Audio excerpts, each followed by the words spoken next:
আসসালামু আলাইকুম প্রিয় চাকরি প্রত্যাশী ভাই বোনেরা, সবাই কেমন আছেন? বাংলাদেশ কমার্শিয়াল ব্যাংক লিমিটেডের নতুন একটি নিয়োগ বিজ্ঞপ্তি প্রকাশ হয়েছে। বাংলাদেশের সকল জেলা থেকে অষ্টম, এসএসসি এবং এইচএসসি পাশে আবেদন করতে পারবেন। এরকম নতুন নতুন চাকরি নিয়োগ বিজ্ঞপ্তির ভিডিও প্রতিদিন পেতে চাইলে অবশ্যই বিডি জব 20 চ্যানেলটি এক্ষুনি সাবস্ক্রাইব করে রাখুন। তাহলে কথা না বাড়িয়ে চলে যাচ্ছি মূল আলোচনায়।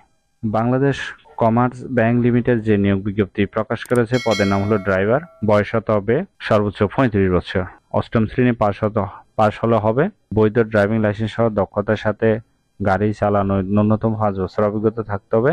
ব্যাংকের বিদ্যমান নিয়ম অনুযায়ী বেতন প্রদান করা হবে। আগ্রহী প্রার্থীগণ অবশ্যই অন্যান্য শর্তাবলী এই জিনিসটা একটু ভালোভাবে দেখে নেবেন, ঠিক আছে? আবেদনের শেষ তারিখ হলো 20 তারিখ 5 মাস 2024। আবেদন করার ক্ষেত্রে অবশ্যই 2 কপি পাসপোর্ট সাইজের ছবি, জাতীয় পরিচয়পত্র, শিক্ষাগত যোগ্যতা সনদপত্র, ড্রাইভিং লাইসেন্স এর ফটোকপি, নাগরিকত্ব সনদ ইত্যাদি এই ঠিকানায় আপনাকে আবেদনটি পাঠাতে হবে। আশা করি নিয়োগ বিজ্ঞপ্তিটি বিস্তারিত বুঝতে পেরেছেন। যদি বুঝতে সমস্যা হলে কমেন্ট বক্সে জানাবেন। আর এরকম নতুন নতুন চাকরি নিয়োগ বিজ্ঞপ্তির ভিডিও প্রতিদিন পেতে চাইলে অবশ্যই বিডি জব 20 চ্যানেলটি এক্ষুনি সাবস্ক্রাইব করে রাখুন। তাহলে সবাই ভালো থাকবেন, সুস্থ থাকবেন। ধন্যবাদ সবাইকে।